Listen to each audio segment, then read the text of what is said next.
gamers, this is Liz Davidson from Beyond Solitaire, and this week on my podcast, I have a very special guest, David Turczi. How are Hello. you doing?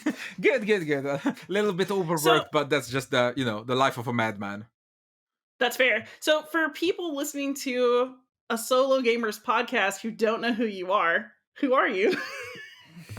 Well, I'll try not to take any offense in that because I'm not that famous, but I would hope that the solo gamers have heard of something because I'm one of the people that make a lot of solo modes for a lot of games, and I had the luck and the good sense to be at right places at right time and change just enough on the already super smart and super elegant formula that Morten Mondet Petersen, the founder of Automa Factory, has laid down about a year before me.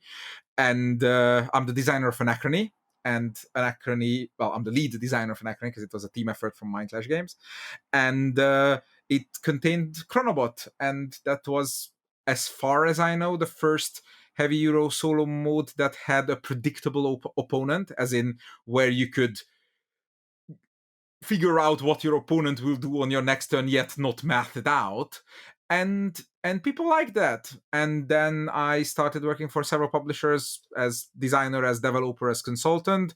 And in that process, I designed the solo mode for another little barely known game, Teotihuacan, which also people seem to like. And it sort of took off from there. And now I think I counted last month that at this point the public should know about 38 or 39 solo mode of mine. Most of them in games I didn't design, about half of them. So I'm the guy who makes the solo modes and talks a lot about it. How many solo modes do you work on at once typically these days?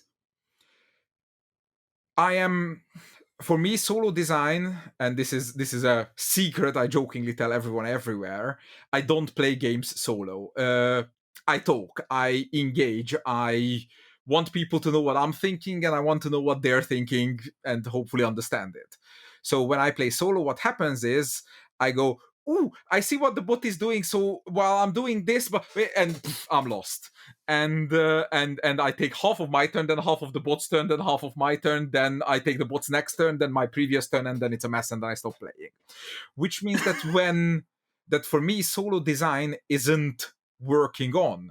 Solo mode design to me is an evolving theory and a set of blueprints that I refine and zoom and enhance the resolution on, if you will, redraw it with nicer and nicer lines.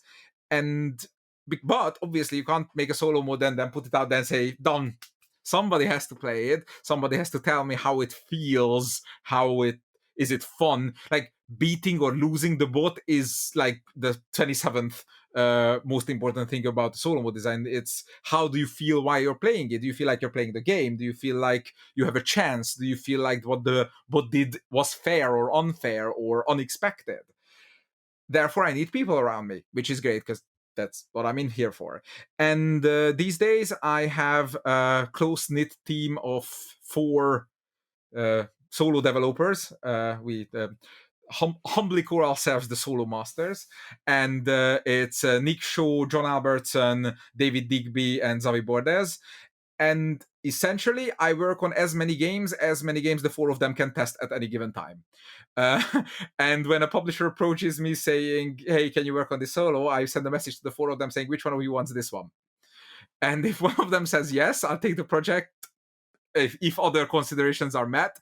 If all of them say no, then I tell the publisher, look, I can give you a rough outline of how your solo should work, and then I'll approve it at the end, but I don't have capacity. So John is probably the most fanatic of the 4. He can, hi John, I know you're listening. He can probably work on 3 or maybe 4 large games at any given time. Nick is a bit more busy with his 5 kids, I want to say, but he's very self-running and he can take 1 or 2 projects and like just report back to me if there's a problem. David is a professional game developer, so working for me is not the only thing he does, so he has time for like one or two. So it's like between the four, and Zavi helps out as when I need him, and he's super helpful too. So between the four of them, I think right now we're working on, I want to say 6, 8 solo modes.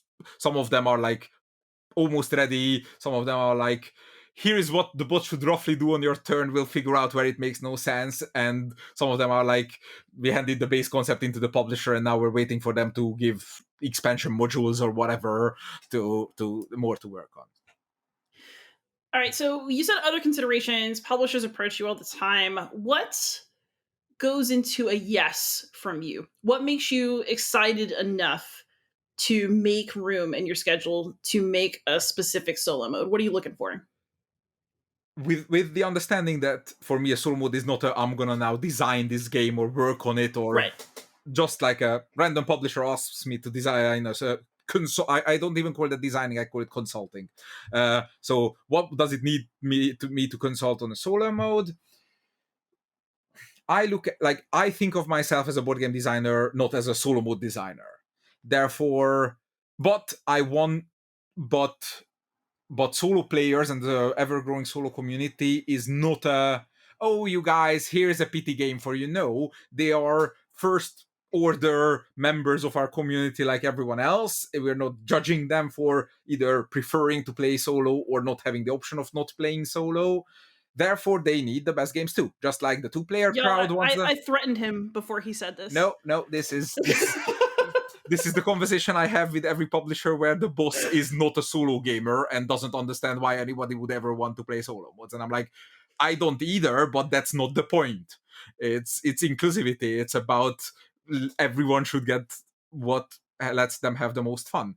And therefore, what I need is for my own games to have the best solo modes possible, so that they reach the biggest audience, they are liked by the most people, even if sometimes, because I like unreasonably complex games, aim a little bit too high and the general market goes, my face got blown off by David's newest crazy creation, the solo community then still says, oh, but once you get over learning the bot, it's actually an amazing game. And I'm like, thank you, that's why I put the effort into the solo mode, so you say that. And therefore I look at every other solo mode as sort of an advertisement of me. And that's not disparagement. I still take them fully seriously, because obviously I want good advertisement. I don't want the guy who made that crap. So therefore my biggest criteria of picking other people's games to be soloed, and more these days where my schedule is getting to the insanity levels, is, does it have any marketing value for my name? And or does it have something special in it that I want to solve? And because the former makes my commercial aspect better, the latter makes my creative aspect better. And I look at these enterprises as they need to improve either my commercial or my creative options, essentially.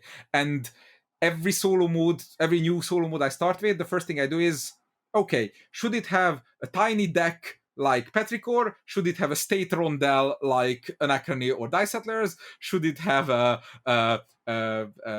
random action selection grid like Tekken or Teotihuacan? Or should it have a card option row like Camben Eevee or Foundations of Rome? Or should it have a choice card like out of my published games only Venice has that, but now since then I've used it in 2 or 3 more, so I'll be using that more and more. So it's like I have these blueprints and I'm refining them, and when I meet a heavier game, then I need these blueprints to do more. When I meet a simpler game, I need my blueprints to do it with fewer brushstrokes.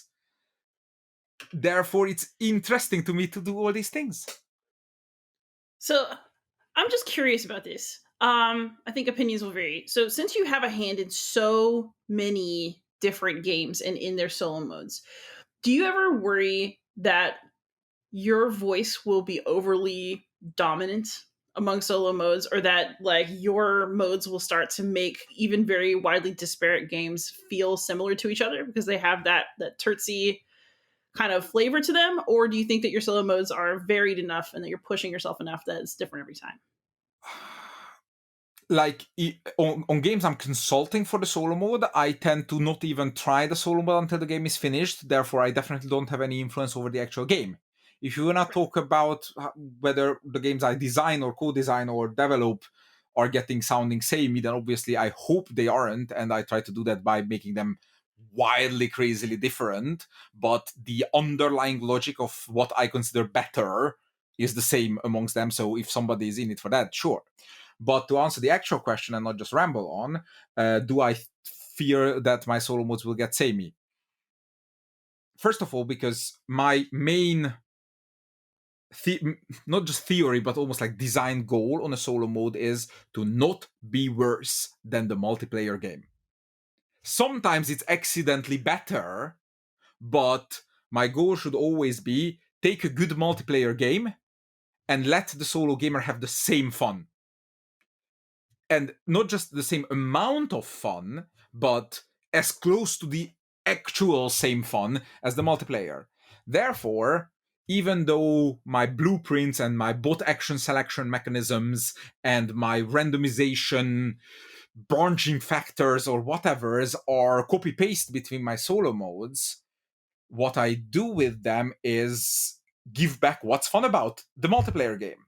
And if you think, well, the public has only played one Vital Lacerda solo mode of mine, so I can't say if you like Vital Lacerda's thinking, so then my second Vital Lacerda solo mode will be similar, but it isn't actually. Like, I already know what my second one is, and it is not gonna play the same way as Camman did, but in some ways it'll be very familiar because it uses the same blueprint. So I've had testers volunteer for me who read my rulebook and went, actually, I know that beat your own score isn't as fun and as engaging as your stuff, but I don't need my brain to deal with running the bot, so I'll just go back to playing. I'm not gonna name the game that everybody loves, and I'm completely baffled by its solo mode. But so I'm not saying they're wrong. I'm saying I would never do it that way. But Mhm. if you have fun with it, have fun. It's not my way or the highway. It's if you want what I consider better, then look for my name on the box.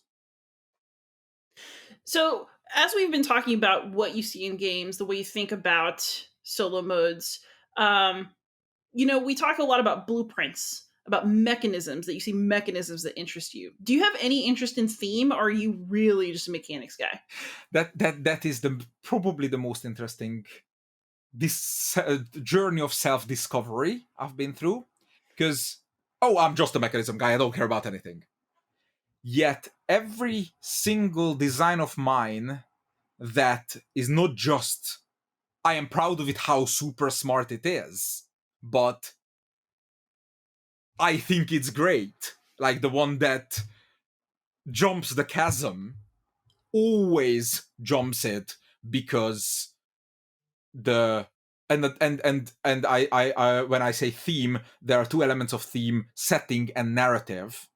And setting is an art choice, is a product choice, is a marketing choice. Narrative is a gameplay experience. So any game of mine that I think jumped the chasm from good smart stuff to I think it's great and I want to play it is because it jumped it via the narrative.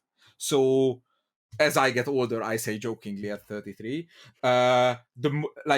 like recently a random publisher who should not be named at this point asked me to help them make a game, and we'll help you, just give us the core idea, we'll develop it. And I sent 2 or 3 interesting mechanisms their way. Their in-house designer developer guy put together a playable game, and I looked at it and was like, I hate it. I don't want to work on this. And then every week he came back with, oh look, we came up with this one more small improvement, and this was and there was nothing mechanically wrong with the game.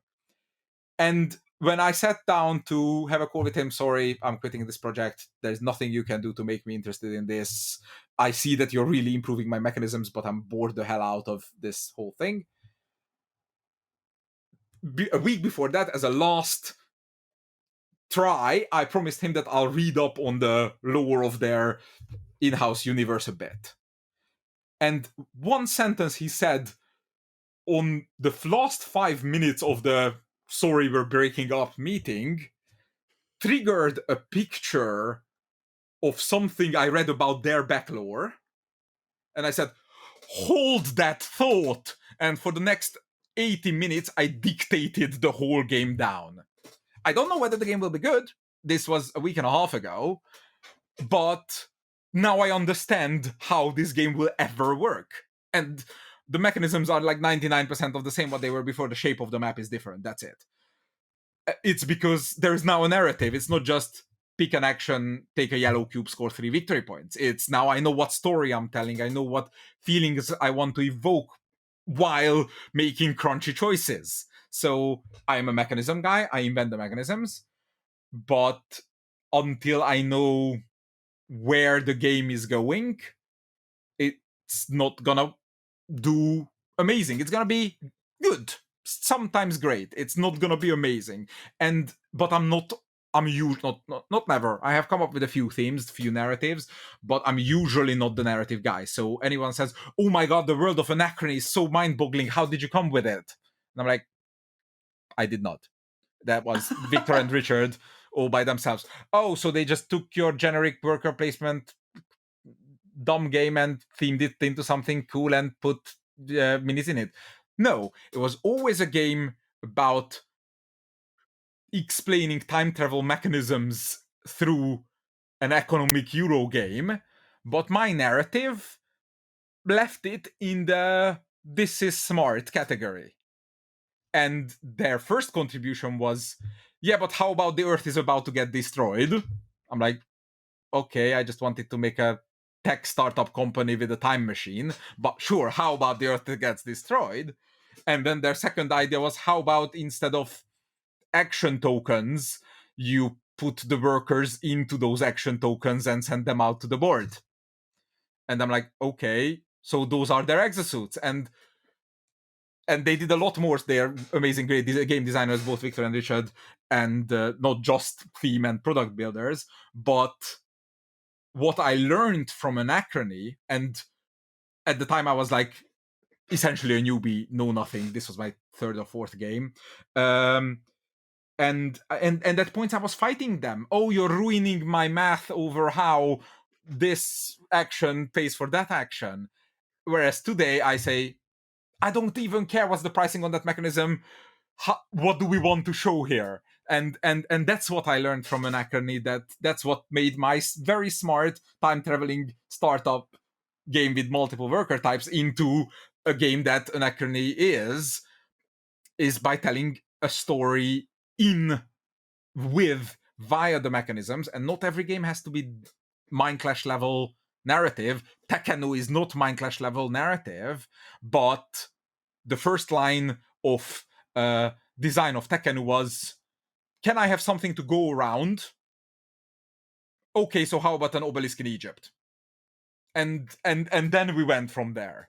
So, and that's like a dry Italian Euro with no story, as any thematic gamer would tell you, but it still makes sense because of a very abstractly represented narrative. So that's my answer to how much theme matters to me. I thought it doesn't.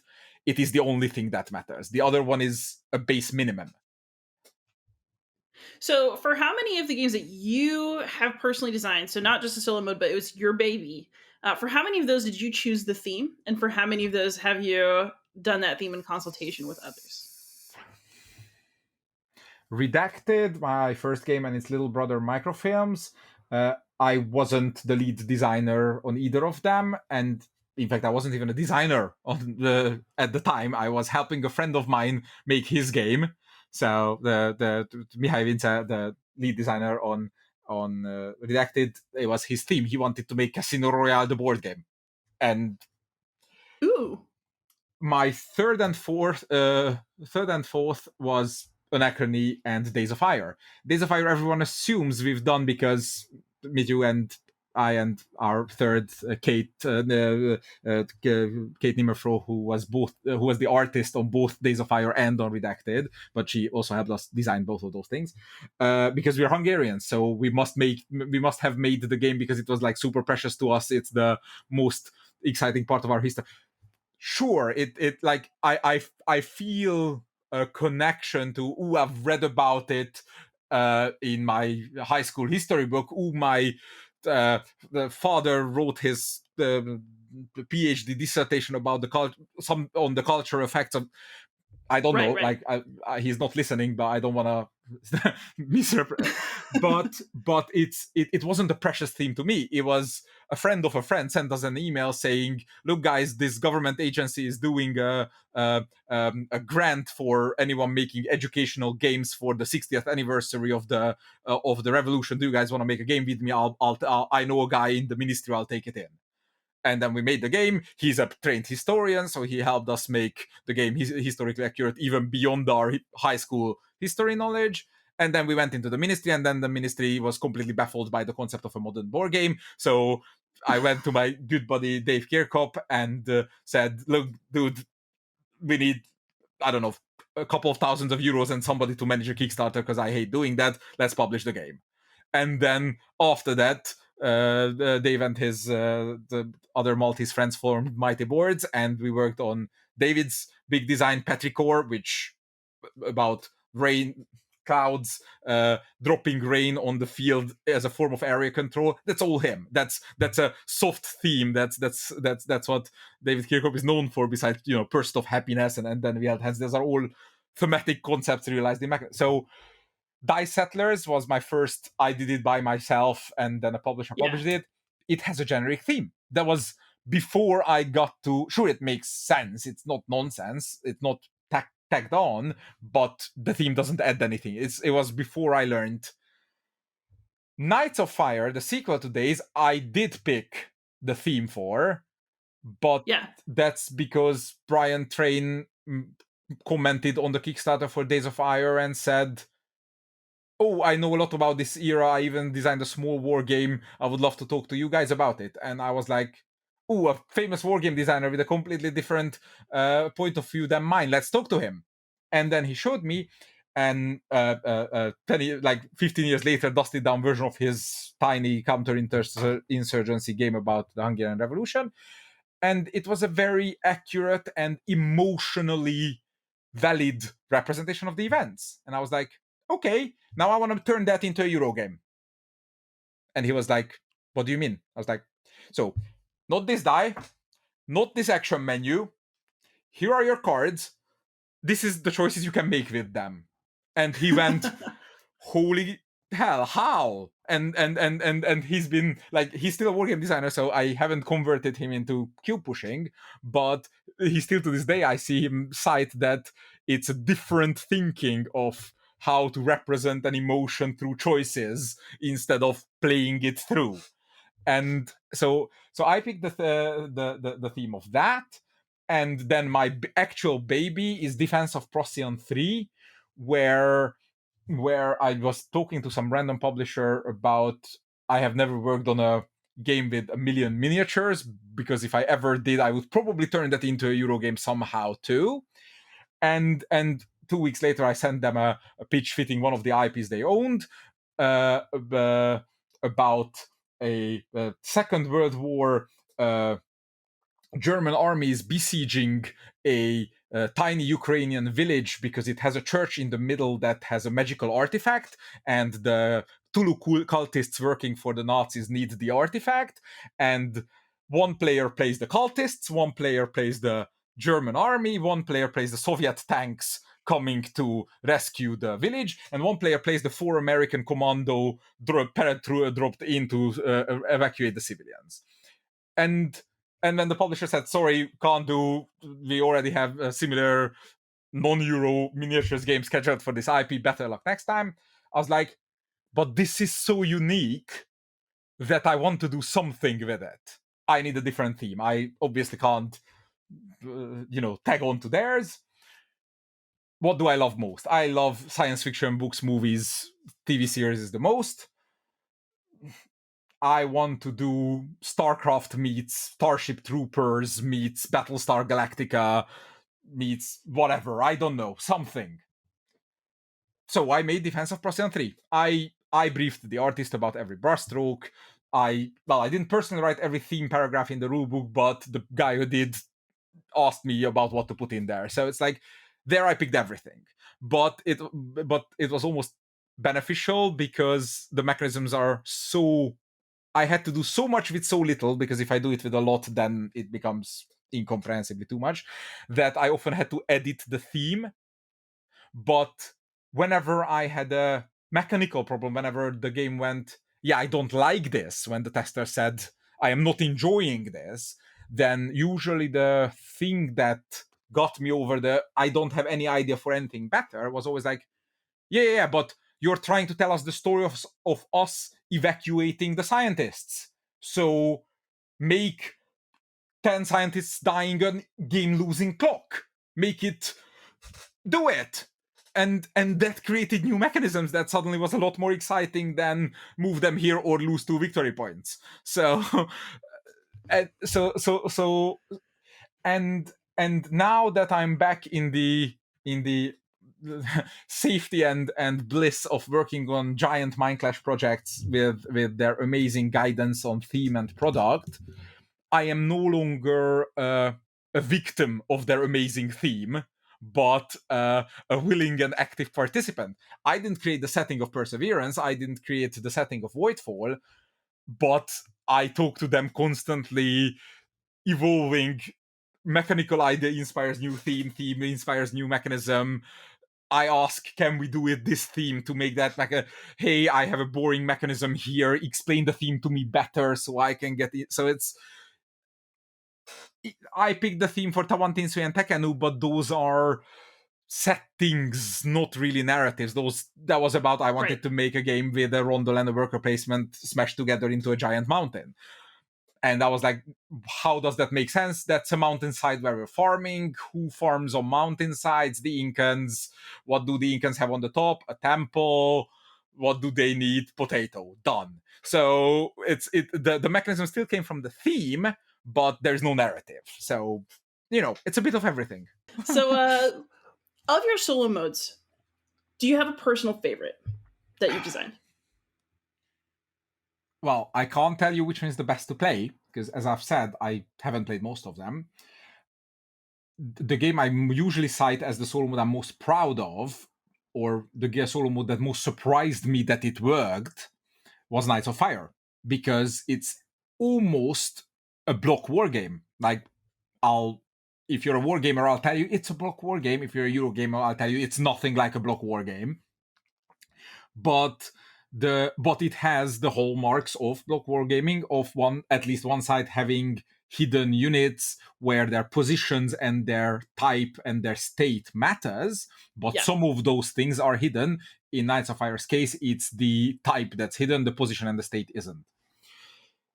And I needed the bot to not just randomly kill one of my hidden units, but attack me, and attack me in a way that a human would attack me. And furthermore, the versus game has almost an element of bluffing. Like, I does, have yeah. oh, you've played it, yes, that makes life so much easier, because like, yeah, in the multiplayer there is the peaceful protester that the Soviet player cannot shoot. There is the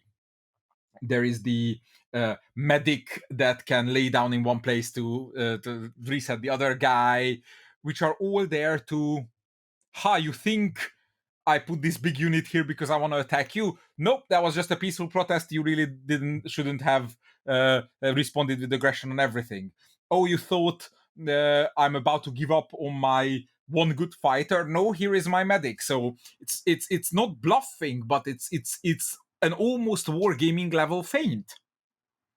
And therefore, if the bot just goes, pick a random target, move 3 units on there, roll a die, kill your stuff, then none of those strategies as a player are viable / interesting, which means the solo game would be worse than the multiplayer, because in the multiplayer you have the push your luck feeling of how many times can I attack your tanks instead of retreating before you just wipe me out. Right. And it has the tactical feint. Reproducing the push your luck feeling is really easy because you have some odds, and the more you do something that's good for you, the worse the odds of it snapping you back in the faces. That's easy. Indeed. But they doing tactical feints based on an information that the bot is not supposed to have. I was like, this is Right. impossible. And it's not. And to this day, so whenever somebody says hidden information games can't have multiplayer, solo modes, sorry, can't have solo modes, I always have this incessant need to clarify that games where me knowing what you know is relevant can't have solo modes. Gaming that have some information that's hidden can very well be solo played, as long as the algorithm, the logic resolution of the bot deals with information it should know and information it shouldn't know differently. So Knights of Fire was the nothing is impossible moment for me. It did another thing for me.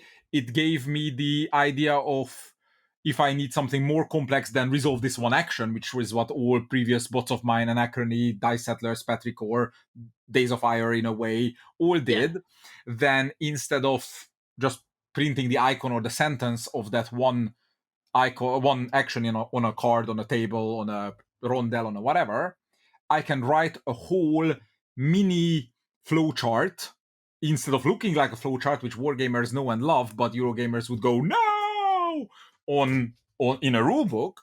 I can just write a mini flowchart on a card, and then I can put a bunch of those mini flowcharts face up on the table in front of you, and then say, when it's the bot's turn, randomly pick one of them, and that simulates the what could you possibly do on your turn feeling of high level interaction games. Because Anachrony, it's fun, but the interaction is singular. It's not high level. I don't really care what you're doing. I care whether you're going to place on that particular spot next turn or not. Whereas Knights of Fire is high level interaction. I don't care what you do next turn. What I care about is where you're heading. And writing mini flowcharts on cards on the table and seeing them face up but not knowing which one the bot will do gives you this feeling. And that so it's really enabled the evolution of every solo mode of mine since, as I simplified this structure down to Emerson Mochitzuti's Foundations of Rome, which is literally pick a card, draw a tile, put it on a board, yet uses the exact same logic that Knights of Fire did. I think it's really interesting you should say that, because a lot of my very favorite solo modes for complex games are, in fact, card-based. So I think the solo mode for Conflict of Heroes is excellent. You draw a card, you look down and you see what applies, and it can actually simulate pretty good, tank warfare against you, where your enemy will actually flank you and move in really intelligent ways. It can be done. And coin games are now shifting so away from the flowchart. They start with these flowcharts, and exactly. And I don't know how much influence Brian Train had on it, having seen me do my crazy stuff. Somewhere in my self-absorbed feeling of importance, I'd like to think he told somebody to explore other ways, and then that got out of hand. I don't know. I don't claim that I inspired that. But the thing I always have about card-based automas is that if it is flip a card, do what it says, and this is not a knock on Morten's original Viticulture automa, because it started it all, and we had to start somewhere. But my problem with that system was always, I don't really care what the bot could do, because it could technically do anything. Right. So for me, card-based automas are always have to be one of three ways: either face-up cards in front of you and the bot chooses randomly, and then this evolved into, yes, but it shouldn't choose with equal odds, because then it's whatever, it should have a very likely, not likely, and a very unlikely option, so that you can should I protect myself against the very unlikely if it's terrible, or should I just protect myself against the very, which is an interesting choice. Right. So either know your options, or what I've done on Petrichor and currently doing on Excavation Earth as well, is to have a tiny deck. You have zero information what the bot will do next turn, but you know that in every 4 turns it does these 4 or 8 actions. Right. And once it played that action, you know it's not going to play that action again in the next 2 turns. So, and if there's an action that a human player does a lot, then there's 2 cards of that in the deck. So that keeps the rhythm and the sinus of a human play alive, because in Petrichor or in Excavation Earth, I can't predict what your next turn is going to be, but I can predict that in 3 turns you're going to get there and take that tile. And that's what my bot wants to do. So, and the third one is where you actually get a choice in where the bot should go, but those are more about that's more where we're simulating like direct interactions, like I'm not gonna screw you if you're not gonna screw me. So that's simulated by you drawing 2 bot cards, and the one you don't like goes back on the deck. So you know that the bot is eventually planning on screwing you. Do you want me to elaborate more on the what can, because you brought up a Conflict of Heroes, which I don't know a lot about, but I'm picturing units moving on a board and doing mini flowcharty things. Yeah, it's like a hex map where it's basically just a pew tank battle. It's set during World War II, but really you could set it anywhere. But you can actually simulate hidden movements, hiding from an enemy tank, having them make the most efficient moves to be annoying to you. I was actually really surprised by how well it worked, because when I first played it, everyone had been like, "This is amazing," and I'm just skeptical by nature. So, and then I tried it and I was like, well, damn, that really does do what it's supposed to do. It's amazing. But thinking back, you talk about how these solo modes have gotten more advanced over time. Do you look back on your modes and think about what do you know now and what would you change if you could go back? Regularly. But the biggest thing is that I do go back and change them. And that's something I always tell my publishers. This is not, we messed up. This is not, we should issue a recall and whatever. This is, that one's good. This one's better. Anachrony is on its 2.5th solo mode. Teotihuacan just had a new expansion come out late pre-classic period. We changed how the bot moves the dice, because it did the job, but it's much more predictable than a human player's movement patterns. So we figured out the most elegant way to make it move a lot more unpredictably while maintaining the predictably random action selection of the pyramid. I am currently now hoping that I have a chance to get back and do some improvements over Tawantinsius solo, because it's complex, it's deep, it's like not as complex and deep as Tricarians, but like not far, which means it scares off the casuals. But once a non-casual gets to it, plays the game 5-6 times, then it's not broken, but there is a pattern to it, and then they're starting to entertain themselves instead of the bot entertaining them. And I'm like, now that you explained to me how you get to the pattern, let me fix it for you. And when people explained to me the pattern of Chronobot, I said, okay, then I know how to fix it. And it's not because we didn't test it, we tested it a million times, but patterns sometimes emerge, sometimes don't emerge. Some people are bothered by them, some people don't even notice them. So there is usually this aha moment. Or like my favorite was that the pattern in the Teotihuacan dice movement, the same people who tested the base game bot, so it's like, well, mostly the same people, noticed it during testing the solo compatibility of the 3rd expansion a day before someone posted the bug report on BGG. And I'm like, guys, the game has been out for almost 2 years. What are the odds of us finding the bug the same day that someone else does? So that was really fun. I was like, which of you wrote that post? I know you're pretend. No, it was not. So it's like that. It happens. It's and the game has been played thousands of times before that. So I always say it's not because we did our job badly. It's just because we can do our job better. So, what is the biggest mechanical problem that you're working on right now in your designs? Is there anything that's kind of got your brain moving and you're making progress on it? Something that's a challenge for you? The two things that are currently keeping me the most excited are my two big Mind Clash projects. Like, those are my happy places right now. And I have to say, obviously, I love Mind Clash. They brought me the fame, the success, and they do the epicest things and the games I love the most. But it's not always, smooth sailing and I go there to be happy. I mean, like, about 2 years ago, there was a 2 month period in the middle of playtesting Perseverance episode 1 where my Wednesday morning was like, oh god, no, I have to play that. So so everything has an ups and downs, but not today, but like these days, the two big Mind Clash projects are the things that are the most brain adrenaline fuel for me. Perseverance episode 1 and 2, which was on Kickstarter last August, have gone off to print. Mind Clash always is of the opinion that just because we got money for it, that doesn't mean we can't do it better. So they always spend a couple of months, years, decades improving the games after their Kickstarter, which is why it's possible that it was a lot of months ago that it was funded and we only sent it off last week or 2 weeks ago, or maybe a little bit more depending on when you hear this podcast. Um, but the plan has always been to have an episode 3 Mhm. and maybe an episode 4 too. I don't know. And there is a narrative there. Furthermore, there is an actual husk of a game there that was the original Perseverance game that got split into 4 episodes, and each episode learned something from the original game, and then each episode got improved on its own. And then when we went back to the original game saying, oh, this is our episode 3, it's ready, we're like, yeah, but now it's weaker than all the others.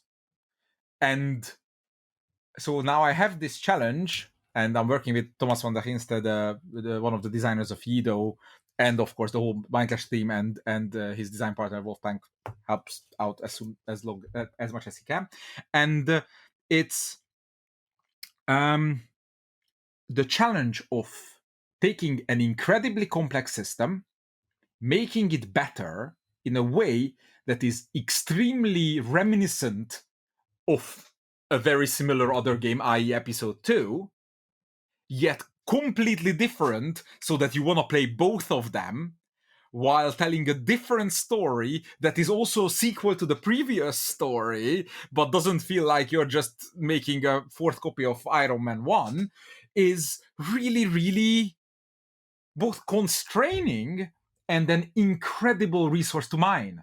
It's like when we have a mechanism that doesn't work, we don't go, oh, let's come up with a new mechanism. It's, let's look at every other mechanism we have across the 3 games that's enough to fill 7 boxes and figure out which of them can be reapplied with a twist to make this problem solve perfectly. But not the same, because if it's the same, people won't have reason to play this game over the other one. So, poof, and whenever that works, that is the greatest feeling of high-fiving. It's like, holy hell, this was Mission Impossible and we're doing it. And that's my happy place number 1. The other one, for a similar reason, because Mind Clash always likes to, and like that I can't talk more about the details yet, because for that the podcast would need to come out a lot later. We've already said on BGG that Voidfall will have both competitive and cooperative / solo modes, but here, because as people will learn the kind of interactions and the kind of things that are in the game, merely making a competitive automod that does the same actions as you do would not be interesting to you. Therefore, the decision has been made to make the cooperative game an equal level, like not a afterthought we threw in a do this by the end of the game or you lose kind of thing, but a proper co-op mode, like a Spirit Island style proper co-op mode, and scale that down to 1 player, and that's going to be the solo mode. But that means that we already have this heavy, deep, interesting game that needs to fulfill the expectations of Euro players, 4X players, Mind Clash fans, crazy people everywhere. But now we have to reproduce this feeling. Just instead of you providing the pressure, the game needs to provide the pressure, needs to provide that pressure equally dependent on the player number. And we can't increase the complexity of the game because then because we can't tell the co-players to go play the competitive game first. And this is again Mission Impossible, and we're doing it. I'm not saying we've succeeded completely yet, but the year is young. But every day we succeed in one of these challenges, I feel like, holy hell, how did we do this? And So I get the impression that you're a man who likes to have mechanical problems to solve, and that you're happiest when it's not easy. if it's easy, it's probably boring, or like I want to always make it, because obviously I always talk about big and complicated systems. I have nothing against light games. I will never want to play light games where I don't feel like it matters which one I choose. Mm-hmm. And the shorter and the the shorter and the easier the light game is, the less control I tolerate from it, until we get to the point where there is none, and then you're playing Exploding Kittens, and then why do I bother? But like, Azul is a brilliant game. It's super simple, it's super light, but every choice matters for a reason. Would I be able to design it? Definitely not. Do I want to try? Probably not. Have I made a game like this? Yeah, once accidentally, Kitchen Rush. And even then, I needed first RTPI Games' development team to first explain to me why making that game competitive is insane. Second, explain to me why I need to halve the complexity 4 times. And then after they finished and published the game and got successful with it, then the team at Pegasus signed it for the second edition, and they didn't reduce the complexity further, but they brought it down to this family-friendly tutorial, which is like, the number of steps between this and me thinking of workers counting their own cooldown time, which was a mechanical challenge to me, is you'd need a prophet to see the difference. So for me, it's always about solving mechanical problems, and that makes it look always complicated, because easy mechanical challenges aren't good because of their mechanics. They are good because of the experience you have while you're like, Azul is not good because it has amazingly innovative mechanisms. It's good because it allows you simple and clear choices while meaningfully playing a not complicated game with the people across the table. And that's, yeah, I think Foundations of Rome was the closest I ever got to working on somebody else's light and elegant and meaningful game. So I learned a lot about that. And Emerson Matsuti is a genius as far as I'm concerned, even if I dislike half of his games to play myself. But that's different. And somebody who I'd really love to work with in the future to see how I can solve my problems with his solutions, because that's how I'll learn elegance. Fair enough. So you like to work in collaboration. Do you ever do any of your designs completely by yourself, or do you really feel that having that bounce of another designer, of a team for solo development, is really key to your process? Have I mentioned I don't play games solo? Because Yes. if I did, I But you don't mentioned. design them solo either? Yeah, but why don't I play the games solo? Because if I talk with me and myself, then things go in wrong orders. Therefore, if I design a game by myself, things tend to go in the wrong order. I'm not saying I never. Like, there are a couple of games out there with only my name on the top, but that just means nobody contributed enough of a chunk to be a co-designer. There has never been a game that I did in the safety of my underground cavern with the occasional playtesters lured in. Every single game of mine has been a collaboration of some sort. Mm-hmm. Because I talk. I question. If you say something that I disagree with, then I ask, why are you saying this?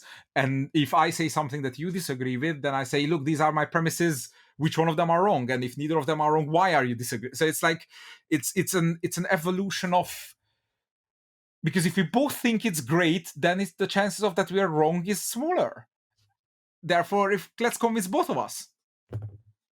I like it. All right, and then one more question. What game that's not yours are you really liking right now? Right now, I don't know. Oh What no, never mess with you. In right general. now, in general, I mean, brass is my always go-to measurement of how far am I from being as good as brass. That's any economical game starts there, and I've already done one of my attempts at how can I do brass but not like brass, and that's Excavation Earth, which is hilarious because it looks nothing like brass, but the action structure, the interaction between players, well, half of it, there is no I use your resource, but do they have the card that could take that action before I get there kind of feeling that brass does so amazingly is the core of Excavation Earth. And Right. I'm currently working on another game which is not yet finished, signed, announced, but it does involve a certain Italian designer who might be known for a few games in the top 100, and we've started from okay. How would we do barrage? Well, barrage too, but how would we do barrage and brass, but not like barrage and brass? So brass for me is the economic game gold standard. If I ever wanted to do something fun, as in my fun, then I would probably ask myself, what would Glory to Rome do? Ooh, I think a And lot of people if want to know that answer. and I don't like Excavation Earth started as a what would Glory to Rome do, and then I realized I could make it better by making it into what would Brass do. But I question whether I could do something as simple as Glory to Rome. I don't know. I hope I can, but I don't feel like I move comfortable at like the Vital Lacerda levels. So I need to I want to work lower and because I want to understand all the viewpoints. And that's why I collaborate. Sure, it's a marketing thing. I definitely more people want to learn about my games if my name is on a box next to Vitale Serda or Daniel Tessini or Richard Breeze next. But I don't work with those people because my name looks good there. It's because they know something that some people like, and I want to learn that. And like I remember, I once had a week where I had a conversation about a particular problem that was eerily similar to each other with Martin Wallace, with Vital Lacerda, and with Daniel Tessini, and all three of them were completely correct in their opinion while explaining why the other two are wrong. And I want to understand all three. I don't want to say I like yours, I dislike yours. I want to say which one could I take a cue from to solve my current problem, which has nothing to do with your problems. So that's why collaboration to me is essential, because I want to learn. I want to get different viewpoints and combine them and get. And this used to be about mechanisms, and now it's more and more about learning different narratives too that I can tell, because these people tell different narratives as much as some of them focus on it. I like it. And then, where can you be found online? Oh, where can I be found online?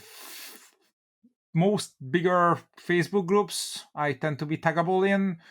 BGG, I am subscribed to every single game that has a credit of me on it.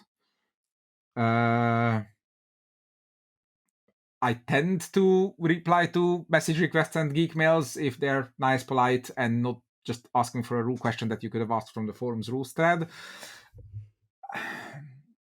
Yeah. Not a big social media person, I take it. Well, Facebook, yes, but it's more like a scroll it in pastime. Like, I don't think I've logged into my Twitter more than once this year. So, like, I am on social, but not the actively interacting with everyone kind of social. It's more like the, hey, here's what I think about this game. Or oh, you like that? Then let me slip this subtle marketing at you about why Tawantinsu is the next one you should play. So, the usual. That's fair enough. I, on the other hand, can be found everywhere as Beyond Solitaire. David, thank you so much for taking the time to come on this podcast. Thank you for having me. And, I would say I'm happy to come back anytime, but you'd eventually probably have to hose me down. So, Nah, now I'll definitely have you back at some point. But for now, thanks everybody for listening. Happy gaming. thank you very much.